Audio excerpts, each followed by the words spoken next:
Sebelum gue pulang, gue ngasih tau kalian kalau ini kayak kantor toksik banget sama karyawan ya. Gue ngeliat ada beberapa bukti toksikannya. Gue dan tim diundang ke podcast yang paling se-Indonesia. Lo harus lihat apa yang gue dapetin di kantor mereka. Gue serang di parkiran dengan outfit yang sangat aneh. Sarung hadiah temen gue yang warnanya batik dan sepatu sport. Sangat gak nyambung antara sepatu sport sama sarung yang rada batik. Dan gue harus diundang ke salah satu podcast paling di muka bumi. orang Indonesia, jadi bukan podcast bule. Kira-kira siapa? Kalian ikuti perjalanan ini. Hai. Pertama-tama, gue harus buru-buru ngambil baju gue. Terus kita ke podcast hari ini di Jakarta. Tebak siapa, ikutin buruan. Dan jangan lupa subscribe. Kalian kayaknya udah nontonin gue sampai episode sekarang, day yang sekarang Ramadan, tapi kalian sama sekali nggak subscribe. Jadi subscribe dulu dan ikut, baru gue izin ikut. Kalau nggak berkah perjalanan dulu, oke? Let's go. Nah, udah full kit. Gue udah pakai celana, udah pakai baju buat berangkat. Let's go. Sekarang gue ngejemput tim. Terus kalian udah subscribe kan? Kalau udah subscribe, ikuti gue. Udah halal perjalanan kita. Nggak jadi dosa kalian. Puasa kalian insya Allah mabrur. Let's go.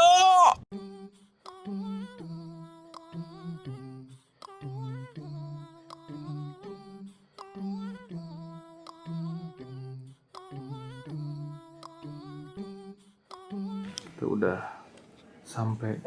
Logo apa ini?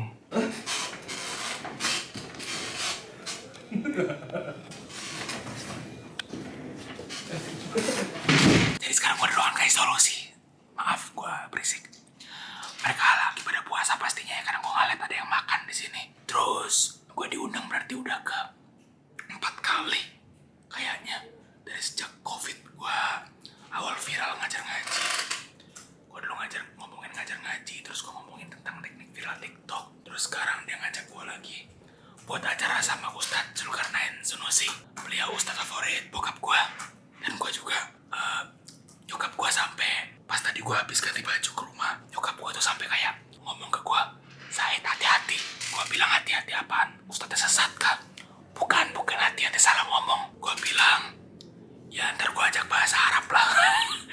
Terus kata nyokap gue kan bahasa Arab, Said beda sama orang Saudi. Karena bahasa Arab gue bahasa Arab logat Mesir. Gue bilang ya gue ngerti bahasa Arab buku lah biar menghormati ilmu kan. Terus nyokap gue bilang, hati-hati salah beli ilmu. Dan kalau salah ngomong bahaya, kualat. Gue bilang emang gue bukan orang berilmu. Maksudnya gue juga belajar agama, cuman versi amatirnya. Tadi gue sholat di musola, imamnya beliau pakai songkok, pakai batik sama sarung. Gue pakai baju jeans. Ya, gue nggak tahu ini salah langkah atau enggak ya. Gue inget Arif Muhammad Payakumbuh. Itu kan dia tuh Bang Arif Muhammad tuh pernah diundang bareng menteri, berangkat bareng menteri gitu deh sama pemimpin daerah gitu umroh. Habis itu dia pakai baju kayak gue jeans gini. Terus kocak banget gue ngeliat komentarnya di DM. Terus dia balas di story, Bang Arif kok nggak pakai gamis? Dia bilang gue anak Al-Azhar. Maksudnya dia bilang ini outfit anak Al-Azhar. Lo kalau ke Mesir ke Al-Azhar itu dosen gue pakai jas cakep banget, pakai sweater, kadang-kadang kayaknya skena banget gitu. Gue kayak Mesir tuh gitu, yang penting ilmunya. Kayak gue pernah ada syekh di Solo, tetangga pesantren gue. Itu syekhnya pengen pulang totalitas ke Mesir. Orang Mesir pas pulang ke Mesir itu biasanya kalau ngajar pakai gamis kayak orang Saudi. Pas pulang diantar ke bandara pakai baju apa cuy? Baju Liverpool, Muhammad Salah di belakangnya. Kayak di Mesir tuh sampai dibilang Muhammad Salah itu disebut-sebut namanya tuh udah kedua terbanyak setelah Allah dan Rasulnya. Udah kayak Nabi coy. Muhammad Salah. Lu kalau di jalan-jalan itu ada di temboknya ada bacaan Allahumma sholli ala Muhammad, sholawat. Sebelahnya Muhammad Salah coy. Kacau. Ini sekarang kita masih nunggu Bang Dery, masih sibuk kayaknya. Tadi gua sholat sebelahan tapi dia kayak gak sadar ada gua. Gua gak tahu mata beliau apakah minus 12 atau minus 20. Tapi pokoknya beliau gak ngeliat gua. Habis ini gua bakal cut videonya pas beliau datang ke ruangan ini. Dan kita langsung ke podcastnya. Semoga gua bisa mewujudkan kata-kata mak gua alias titipan pesan mak gua bisa gua amalkan supaya gua gak salah ngomong. Karena justru gua jadi takut karena nyokap yang bilang. Udah skip Ayo. Gua digini banget. Aku masuk parkir aja. Ustaznya lagi ganti baju. Aku lihat ganti baju. Ini baru selesai sih. Oke. Sure semua ya. Wanginya ya Allah. Wangi AC mobil yang biasa bunyi wiyu itu nggak sih? Sangat bukan bau kopi yang bikin mual atau bau jeruk. Ya, ini takjil. Jil itu bukan jaringan Islam liberal ya guys. Jil itu takjil, murni takjil. Belajar bisnis juga. Itu ada satu kaidah tuh, kita tuh sering kali tertahan untuk sukses dan segala macam lainnya itu karena kita itu ngelihat uang itu sebagai sesuatu yang jahat, bukan netral. Nah, gitu. Padahal memang kan belum tentu seperti itu gitu, Sar. Iya. Nah, stigmanya nih, ya itu. Kalau guru ngaji begitu, gimana, Sar? Sepanjang kita lakukan itu, syariat membolehkan, hal yang dibolehkan, ya nggak usah kita dengarkan. Banyak dari Apa kata orang? untuk dunia yang memang yang pakai bukan pada tempatnya, bukan. Di Brunei apa aja kenikmatan yang kita nggak bisa dapat gitu kan? Kita kalau hafal Quran itu dibayar per bulan 7 sampai 11 juta rupiah. Saya thank you ya, gua Oh iya bang, masuk vlog Zaid nih. Sakotir. Ini gua berkali-kali ngundang Zaid ini karena memang kami butuh Anda. Terakhir bang, Iya. kan gue ngomongin Ramadan Rehab kan bang. Ramadan Rehab. Menurut lu bang? Channel YouTube lo kan? Iya ya. Gua ngeliat bro, gua nonton bro. Menurut lu bang, Iya. apa dosa atau kebiasaan buruk yang kayak lemak bandel susah dicuci sama Ramadan menurut lu bang? Mati. Orang-orang di Indonesia, Gibah apa lagi? gibah. Eh, Enggak, tapi yang paling spesifik mungkin bang, yang kayak ini kayak Ramadan pun nggak cukup buat bikin dia tobat gitu bang. Oh. Harus ada extra effort gitu bang. Jadi kita bisa bahas cara nyembuhinnya habis gue balik dari lu nih bang. serius nih? Oh iya bang, langsung gue bedah bang. Apa ya? Banyak susah bro. Satu aja bang, satu bang. Yang menurut lu kayaknya harus dicuci ekstra nih bang, selain Ramadan. Kalau gue di sisi bisnis UMKM yang sifatnya adiktif, Adiktif bang. judol, pinjol, Itu real hal besar sekaligus ya berarti ya? Raya besar sekali pinjol, judul. Kalau gue dari sektor ekonomi ya, Iya. saya pengusaha boleh, salah lu mau lihat dari sektor yang mana? Apalagi yang lagi sama-sama di berantas negara istilahnya kan? Pasti. Oh Iya. itu gue sama Om Deddy Kobuzer sama kawan-kawan itu kemarin gue diundang sama Pak Menteri Pertahanan itu isunya rusuh banget. Coba lo bisa nggak bro? Ini sifatnya adiktif masalahnya, judi online sama pinjaman online. Tuh lihat, judi udah pasti haram, riba udah pasti haram. Kacau bang ya. Riba lo kelarin tuh semuanya. Coba bisa nggak lo bro? Gue bahas abis ini insya Allah di Ramadan Rehab bang. Oke, makasih bang ya. Sama-sama bro. Lu kayak sibuk banget gue dah. Selamat sibuk lagi dah. Thank you. Makasih bang. Siap-siap boleh bang. Ditunggu juga podcastnya dikasih solusi bang. Ya? Oke, ntar tayangannya takjil programnya spesial Ramadan. Hari apa bang kira-kira muncul bang? Setiap hari jam 4 sore. Berarti setiap tayang bang ya? Ya pokoknya lu. Kita pantau, langsung aja lihat dikasih solusi. Oke, makasih bang ya. Thank you bro. Ini kondisi pasca acara kantor kasih solusi yang kita bajak tanpa sengaja karena mereka nggak tahu gue masih di sini. Mereka nggak tahu. Kita sekarang di kantor kasih solusi. Hanya gue dan tim atau hanya gue dan kocro gue. Ini ada jaket biru-biru udah kayak ojek online. Tapi enggak, ini keren. Ini kayak orang rugby lah, tim rugby bukan ojek online. Ojek online terlalu ojek online. Jadi tadi para buru-buru banget jadi kita nggak banyak take konten. Seenggaknya kita bisa take over the company. Ini duit nih. Begini bakal jadi duit nih. Gue nggak tahu pokoknya gue udah mempelajari ini. Kita bakal berdebat duit nih. Mereka belum dapat duit, kita udah pelajarin. Mereka nggak tahu kita masih di kantor. Sebelum gue pulang, gue pengen ngasih tau kalian kalau ini kayak kantor toksik banget sama karyawan ya. Gue ngeliat ada beberapa bukti ketoksikannya. Kalian bisa lihat di sini ada setrikaan. Ya ini bau-bau apa namanya bos-bos kolonial zaman Belanda. Ini ada bekas tidur orang. Bang Dery, kita mengungkap segalanya di sini Bang Dery. Emang ini perusahaan nggak akan lama. Gue besok bakal diundang ke Silet. Cek dari Corbuzier, bos lu Bang Dery. Mungkin dia nggak tahu. Dia nggak akan nyaham orang yang naruh setrika di kantor. Santai aja. Kayak solusi Bang Dery, hati-hati. Jadi gue untuk ketiga atau empat kalinya, gue udah lupa gue diundang ke podcast Deryansyah. Podcast Bang Deryansyah itu namanya kasih solusi, kan udah tahu pastinya ya. Gue di sana ketemu pertama kali sama Ustadz Zulkarnain. Itu Ustadz favorit gue dan bokap dan nyokap. Ustadz favorit keluarga banget deh. Dan gue kesana nyampein salam dari bokap gue. Beliau seneng banget dengerin cuma sekedar gue ngasih salam doang. Beliau humble banget. Dan yang gue suka dari beliau dan yang bikin bokap gue juga suka dengan beliau itu adalah cara beliau menyampaikan ilmu itu seringkali gak bawa buku dan iPad gitu loh. Walaupun lu lihat bang ini pernah pakai iPad bawa buku gitu kan ya namanya kalian bahas kitab ya kitabnya dibawa gitu kan. Cuma bener-bener gue ngeliat langsung ilmu yang udah di luar kepala dan seberkah itu. Gua nanya apa, dijawabnya itu langsung buku, dijawabnya langsung perkataan ulama, namanya disebut, riwayatnya disebut, dan itulah mimpi semua orang yang belajar agama, cuy. Lu bisa ngeluarin dengan tenang, lu siap dengan segala macam badai, lu stoik banget pas berdakwah. Mau gimana pun musuh dakwah lu, mau gimana pun pertanyaan yang aneh-aneh, lu langsung punya sumber, lu nggak ngarang-ngarang, dan lu kokoh di atas apa yang lu kumpulin dari sumber dan lu pelajarin itu. Gue di situ ngebahas tentang, Ustadz, kok kita ini sebagai orang yang belajar agama serba salah ya. Kita berusaha jualan, dibilang, kok Ustadz jualan? Wah, jual agama nih. Tapi giliran kita gak jualan, fokus belajar dan mengajar, dibilangnya kita bergantung sama uang umat.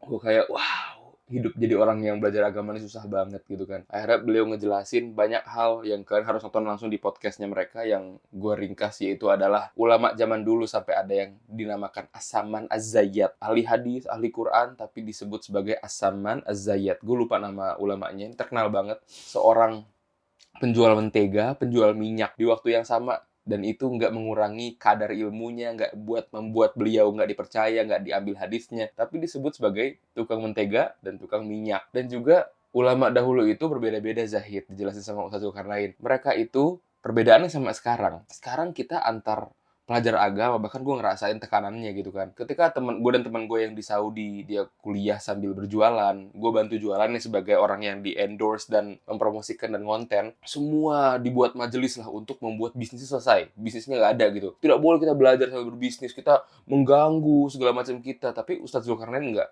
Dengan santai, zaman dulu, ulama itu saling mengerti kalau rezeki itu Allah sudah qasamna bainahum, qasamna bainahum ma'isyatahum. Kami sudah membagi dengan adil di antara mereka rezeki mereka gitu kan, dan mata pencaharian mereka. Ada orang yang bahkan dulu untuk diterima, untuk mengambil hadis dari dia, itu dia harus bayar. Zaman dulu hadisnya diambil.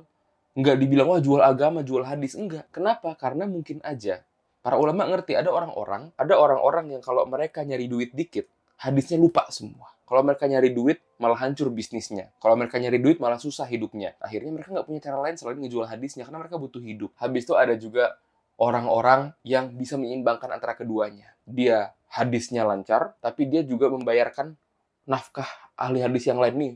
Kamu cari hadis. Dia jadi penafkah banyak ahli hadis. Dan pas gue nanya, kan nama gue Zahid, orang yang zuhud, apakah uang itu membuat gue nggak zuhud, kaya membuat gue nggak zuhud, sampai beliau cerita satu kisah yang keren banget. Kalian bisa nonton podcastnya langsung dikasih solusi, yaitu ada 2 orang adik kakak. Adiknya ini ulama, kakaknya kalau nggak salah juga ulama atau enggak. Ada nyata kisahnya, itu beda negeri ya, beda kota yang sangat jauh kayak Mekah Madinah gitu. Ketika seorang adik ini miskin, kakaknya kaya raya, konglo lah istilahnya. Seorang adik ini, murid agamanya, beliau ulama, itu pengen ke Mekah, pasti ngelewati tempat kakaknya. Kamu sampein dong surat ini dan kasih tahu kalau saya minta bantuan kepada kakak saya. Akhirnya muridnya pergi, kelewatan gitu, ke Mekah dulu umroh, dan pulang-pulang umroh atau haji, lupa ya, umroh atau haji safarnya, baru bisa ke rumah kakaknya. Pas ke rumah kakaknya dikasih surat dari adiknya yang miskin ini, surat kayak mungkin nanya kabar dan surat yang berisi minta bantuan. Kakaknya baca terus bilang ke muridnya si adik, sampaikan ke adik saya, beliau sama aja dari dulu. Beliau nggak pernah zuhud dan dan masih sama aja nggak berubah dari dulu. Kebayangin orang kaya bilang adik saya harus lebih zuhud lagi, kok nggak dibantu gitu yang miskin gitu kan. Sampai akhirnya kaget muridnya si adik yang miskin ini, dibawa pulang suratnya. Bagaimana kata kakak saya, kata adik yang miskin. Kakaknya Syekh bilang, Kamu masih sama seperti yang dulu, masih belum zuhud juga. apa kata ulama sang adik ini? Ya benar, saya emang masih belum cukup zuhud juga. Ternyata zuhud itu nggak dibedakan harta. Lu bisa kaya tapi zuhud, lu bisa miskin tapi zuhud. Dan zuhud itu, gue nanya ke Ustadz Zulkarnain, kapan saya tahu Ustadz, saya ini sedang cinta dunia atau sedang cinta akhirat gitu loh. Kapan saya ngerasa zuhud saya lagi error? Ketika kamu sibuk dengan dunia, tapi rajin berzikir, makin baik imannya, makin baik Qur'annya, maka kamu masih sedang zuhud. Dan takarannya juga adalah kaidah ya. Gue lupa itu diambil dari hadis atau apa, man ahabba syai'an aktsara dzikrohu. Barang siapa yang cinta terhadap sesuatu, maka akan sering mengingatnya. Jadi kalau gue dikit-dikit duit, berarti gue lagi dunia banget nih. Dunia gue lagi di hati, bukan lagi di tangan. Tapi ketika gue sholat on time, kapan sholat ya? Lagi meeting, gue gelisah. Gue harus sholat nih, karena udah mau azan, gue keluar. Maka hati gue yang sering diingat dan sering diucapkan masih akhirat walaupun lu kaya raya. Gue kaget banget bagaimana ulama terdahulu itu mereka jual jam tangan, mereka itu berjualan, bahkan ada yang lebih banyak waktunya dihabisin daripada dakwahnya. Tapi ternyata karena uangnya lebih banyak yang dia hasilkan dibanding ahli hadis yang lain dipakai untuk menafkahi ahli hadis yang lain. Bayangin, sebanyak itu ahli hadis mereka berlayar mencari hadis, pahala yang menafkahi ini dapat amal jariah karena dia yang ngasih istilahnya ngebayarin bensinnya kalau zaman sekarang. Sesukarnya benar-benar orang yang gak judgmental. Gue terharu banget karena di era sekarang gue dapetin banyak banget orang-orang yang terlalu saklek gitu loh. Nggak boleh, ulama nggak boleh nyari duit gitu kan. Dan ada kata-kata yang dari Zulkarnain, hadis sahih, yaitu rezeki atau harta yang paling kita berhak untuk ambil.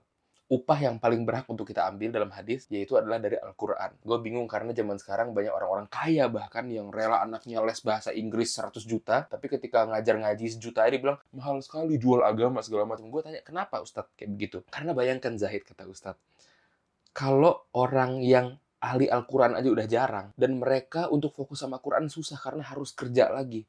Terus orang-orang tersebar Quran dari mana? Orang-orang pada akan belajar Quran dari mana? Gue bilang, iya bener ya.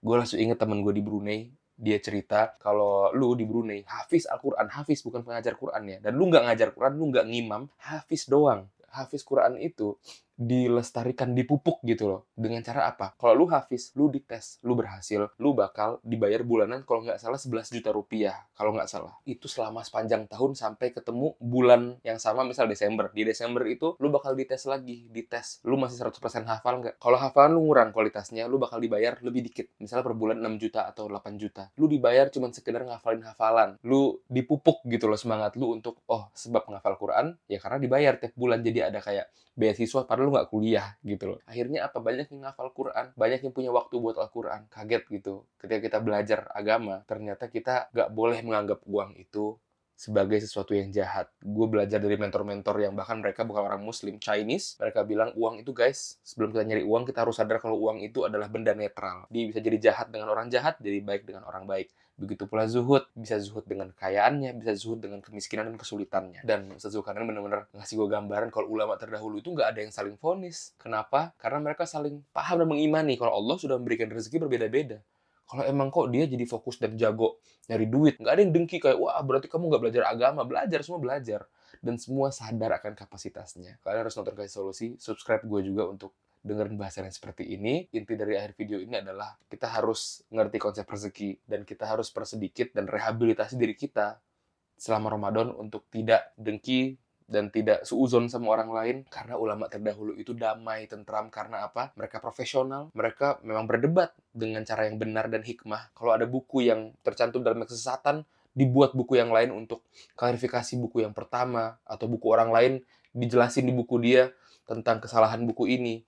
Mereka semua profesional, mereka semua saling menghormati, mereka semua saling mengakui keilmuan satu sama lain, respect, dan mereka tidak pernah memvonis satu sama lain, dan mereka paham bahwa bagian Allah itu adalah yang paling adil. Dengan itu kan kita bisa hidup lebih tenang, ya kan, dan gak usah khawatir sama apa yang orang kerjakan, dan kita juga bisa maksimal dengan apa yang kita kerjakan, terutama Al-Quran. Terima kasih guys, subscribe untuk Ramadan Rehab lainnya. Lihat deh di Kasih Solusi pas sudah ada videonya, karena itu video bakal jadi bagus banget. Assalamualaikum, bye-bye. Kita nggak dapet jatah buat ketemu Pak Presiden. Gue sebenarnya diundang Mayor Teddy. Kecelakaan di sini rentan banget, sumpah. Nyebrang di sini tuh mengerikan banget. Sapi panggang atau banteng panggang. Nih, silakan Mas. Indah pemandangan. Punya istri 2? Istri 2. Istri 2. Ini sih, Muat buat 3 orang berarti. buat 3 orang. Dan di sini cuma 1 dibanding 1000 pengendara motor doang yang pakai helm. Gak ada yang beli.